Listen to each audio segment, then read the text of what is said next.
So hello everyone, welcome back to my YouTube channel. और आज हम डिस्कस करने जा रहे हैं नर्सिंग मैनेजमेंट के एक बहुत ही इंपॉर्टेंट टॉपिक के बारे में, और टॉपिक का नाम है budgeting of college of nursing. See this topic we have discussed already budgeting, but हमने कॉलेज ऑफ नर्सिंग के बजट को डिस्कस नहीं किया था। तो कुछ चीज़ें हैं लाइक प्रिंसिपल, स्टेप्स और ऑब्जेक्टिव्स, कुछ जो कि जो है वहाँ पे ऑलरेडी मैंने डिस्कस कर दिया है, तो आप वहाँ पे जाके देख सकते हो। ठीक है, कुछ चीज़ें जो कॉलेज ऑफ नर्सिंग के बजटिंग के लिए इंपॉर्टेंट है वो मैं यहाँ पे डिस्कस करूँगी। ओके, सो पहले हम स्टार्ट करेंगे डेफिनेशन से। What is definition? तो यहाँ पे क्या हो जाएगा, budgeting is basically the systemic process of estimating the income and expenditure of a college of nursing for a specific period of time, usually कितना होगा 1 academic year। ओके, तो ये क्या हो जाएगा हमारा डेफिनेशन। मतलब क्या है, बजटिंग एक ऐसा सिस्टमेटिक प्रोसेस है, ठीक है, जिसमें हम इनकम और एक्सपेंडिचर को एस्टिमेट करते हैं कॉलेज ऑफ नर्सिंग के लिए 1 academic ईयर के लिए। ठीक है, तो वो क्या हो जाएगा डेफिनेशन। अब हम बात करेंगे ऑब्जेक्टिव की। सबसे पहला ऑब्जेक्टिव है टू प्लान फाइनेंशियल रिसोर्सेज। ठीक है, प्रॉपरली जो भी हमारे पास फाइनेंशियल रिसोर्सेज हैं उनको प्लान करने में हेल्प करेंगे, ये पहला ऑब्जेक्टिव है। दूसरा, इंश्योर एडिक्वेट फंड्स। ठीक है, कि हमारे पास एडिक्वेट फंडिंग जो है वो नर्सिंग एजुकेशन के लिए हो या फिर क्लिनिकल ट्रेनिंग के लिए हो वो अवेलेबल हो। Third is to control expenditure. ठीक है, कोई भी हम जो है वो यूजलेस चीज़ें ना खरीदें। ठीक है, अननेसेसरी स्पेंडिंग ना हो, तो हो गया हमारा तीसरा। चौथा आता है provide quality teaching and teaching facility. So if we are having everything available at the right time, imagine you are a teacher and board is not available, light is not available, could you teach? No, it is not possible। okay, वो अगर teaching हो भी रही है तो वो quality वाली teaching नहीं होगी। तो अगर सब चीज़ सही समय पे अवेलेबल है, हमने बजटिंग सही से की है, तो सही समय पे अवेलेबल होगा और उससे क्वालिटी इन्हांस होगी। Then meet staff requirements, like staff की जो भी जो सैलरीज हो गई, अलावेंसेस हो गए, वो सारे जो है वो मिल सकते हैं। देन सपोर्ट करते हैं क्लिनिकल एजुकेशन को। Okay, apart from all this it also help in planning future development of the college. Okay, इसके अलावा जो है वो स्टूडेंट वेलफेयर फैसिलिटीज़ प्रोवाइड करते हैं। ठीक है, क्लिनिकल एजुकेशन को सपोर्ट करते हैं। Okay, so these are the objectives for budgeting of college of nursing. अब हम बात करते हैं मेजर एरियाज़ की। यही जो है वो काफ़ी ज़्यादा इम्पॉर्टेंट है। तो मेजर एरियाज़ में सबसे पहले आता है हमारा personal budget. Okay, what is personal budget? तो ये जो भी हमारे टीचिंग या फिर नॉन टीचिंग स्टाफ्स हैं, ठीक है, तो उनकी जो भी एक्सपेंडिचर है उनसे रिलेटेड, उनको क्या बोलते हैं हम पर्सनल बजट बोलते हैं। Like salary of principal, of faculty, या फिर क्लिनिकल ट्यूटर की सैलरी, क्लिनिकल इंस्ट्रक्टर की, ट्यूटर्स की, लेबोरेटरी जो स्टाफ्स हो गए, एडमिनिस्ट्रेटिव स्टाफ्स हो गए, तो इन सब के में क्या हो जाएगा, ये हम बोलेंगे personal budget, that is expenditure related to teaching and non teaching staffs. Okay, so this is first. Then comes second, that is teaching learning budget. Okay, teaching learning budget. Apart from that इसमें हम laboratory की भी add कर सकते हैं और clinical की भी। ठीक है, तो इसमें क्या क्या हो जाएगा, अगर टीचिंग लर्निंग की बात करते हैं तो टीचिंग लर्निंग वैसे हो जाएंगे फंड्स जो कि रिक्वायर्ड होते हैं फॉर इफेक्टिव क्लासरूम टीचिंग। ठीक है, एंड लेबोरेटरी जो नर्सिंग कॉलेज बजट में चीज़ें इंपॉर्टेंट होंगी वो सारी आ जाएंगी। ठीक है, एंड क्लिनिकल बजट जो क्लिनिकल टीचिंग्स में यूज़ होंगे। तो यहाँ पे क्या क्या यूज़ होंगे, जैसे कि पहले अगर टीचिंग की बात करते हैं तो टीचिंग में नॉर्मली आप खुद ही समझ सकते हो, जैसे कि chalk, marker, stationery, chart, poster, एविएट, जो क्लासरूम में यूज़ होता है, लाइक प्रोजेक्टर्स, कंप्यूटर्स। ठीक है, प्रिंटिंग, फोटोकॉपिंग मशीन, ये सारे कहाँ आ जाएंगे, हमारे टीचिंग एंड लर्निंग बजट में आ जाएंगे। ओके, अब हम बात करते हैं नर्सिंग लेबोरेटरी की। अगर तो नर्सिंग लेबोरेटरी में जैसे मैनिक्विन्स हो गए हैं, एनाटॉमिकल मॉडल्स हो गए हैं, ठीक है, देन नर्सिंग इंस्ट्रूमेंट्स हो गए, बेड साइड इक्विपमेंट्स हो गए, इंजेक्शन, आईवी सेट्स हो गए, तो पीपीई हो गए, ये सब लेबोरेटरी में हो गए। एंड क्लिनिकल में आ जाएंगे clinical supplies, uniforms and transportation. Okay, तब हम बात करते हैं इंफ्रास्ट्रक्चर की।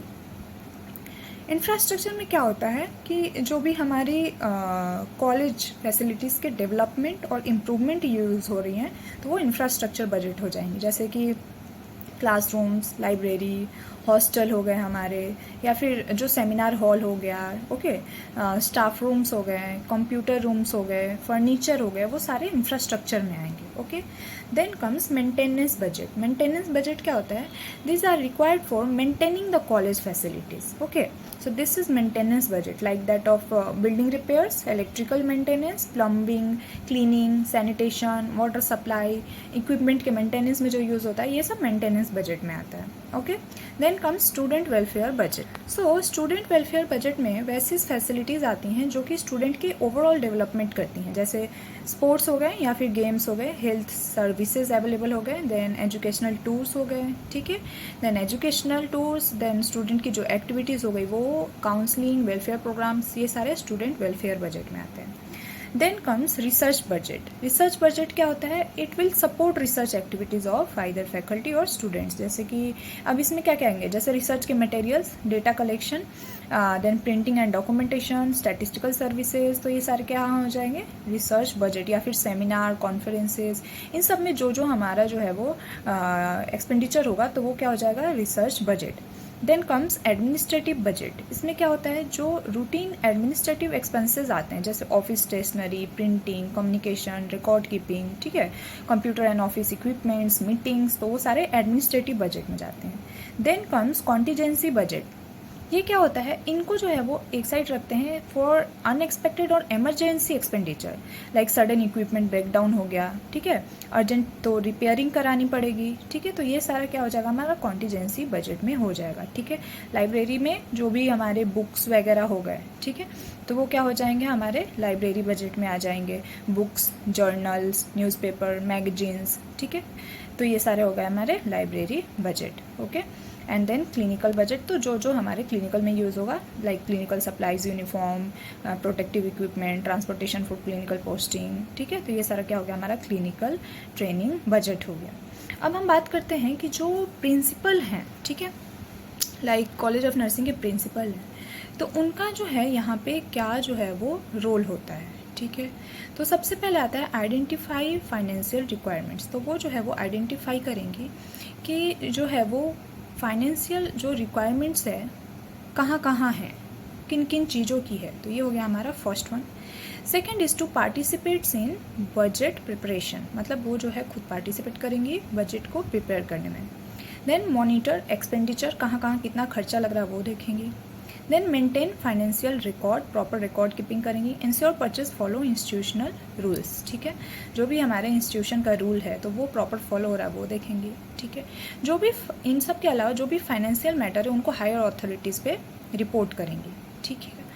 हमारा जो बजट हमने बनाया वो कितना इफेक्टिव है वो जो है वो रिव्यू करेंगे। So this are the role of principal, ठीक है। तो ये क्या हो गया? हमारा जो है वो प्रिंसिपल का रोल हो गया। ये ओवरऑल कॉलेज ऑफ नर्सिंग का जो है वो बजटिंग हो गया। सी ओके, प्रिंसिपल्स मैं थोड़ा बता देती हूँ प्रिंसिपल क्या क्या है।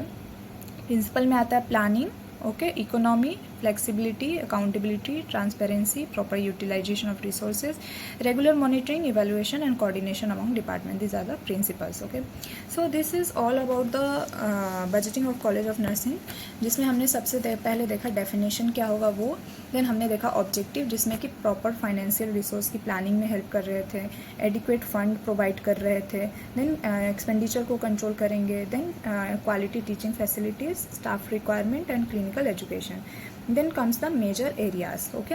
सो मेजर एरियाज में क्या क्या आएंगे? हमारे पर्सनल बजट आएंगे, जो भी स्टाफ्स हैं, टीचिंग नॉन स्टाफ टीचिंग वो आ जाएंगे। देन टीचिंग लर्निंग आ जाएंगे, टीचिंग लर्निंग में जो पढ़ाई में यूज़ होता है, चॉक बोर्ड, ठीक है, ये सारा हो जाएगा हमारा। देन कम्स द लेबोरेटरी, ठीक है, इसमें लेबोरेटरी की चीज़ें आ जाएंगी। इंफ्रास्ट्रक्चर हो गया जैसे क्लासरूम, लाइब्रेरी, ओके, ये सारे हो गए। Maintenance budget like building repair, electrical maintenance, plumbing, cleaning, hygiene, sanitation, ये सारा हो जाएगा। Then student welfare budget, sports और हेल्थ रिलेटेड। रिसर्च बजट जो रिसर्च में काम आएंगे, मीटिंग्स वगैरह में, डेटा कलेक्शन में। देन एडमिनिस्ट्रेटिव हो गया। देन कॉन्टीजेंसी जो कि इमरजेंसी के टाइम पे जो है वो काम आ जाए तो उनके लिए बचा के रखते हैं। देन लाइब्रेरी जो भी लाइब्रेरी में बुक्स हैं, मैगजीन्स हैं, उनके लिए हो गया। Then clinical training budget like PP वगैरह ट्रांसपोर्टेशन के लिए हो गया। देन प्रिंसिपल का रोल हमने देखा, जिसमें कि प्रिंसिपल का रोल यह है कि आपको जो है वो फाइनेंशियल रिक्वायरमेंट्स जो भी है उनको जो है वो आइडेंटिफाई करनी है।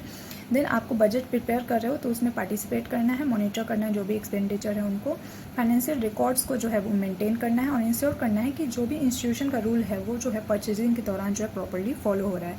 देन हमने देखा प्रिंसिपल्स क्या होने चाहिए इफेक्टिव बजटिंग के, जिसमें हो गया प्लानिंग, प्रायोरिटी सेटिंग, मतलब प्रायोरिटी वाइज सेट करके फिर बनाना है, इकोनॉमी फ्लेक्सिबल होना चाहिए, अकाउंटेबिलिटी ट्रांसपेरेंट होना चाहिए, देन प्रॉपर जो भी रिसोर्सेज उनका प्रॉपर यूटिलाइजेशन होना चाहिए, रेगुलर मॉनिटरिंग करनी है, इवेलुएट करना है और डिपार्टमेंट से कोऑर्डिनेट करना है। ये हो गया principal. So this is all about the budgeting of a college of nursing. Okay, so thank you so much. If anyone is having any doubt regarding this topic they can comment below. Okay, and आप जो है मेरे previous budgeting वाले video को जो है वो देख सकते हैं, तो आपको जो है एक बेस मिलेगा, उसके बाद आप ये देखेंगे तो आपके लिए बेटर रहेगा. Okay, so thank you so much.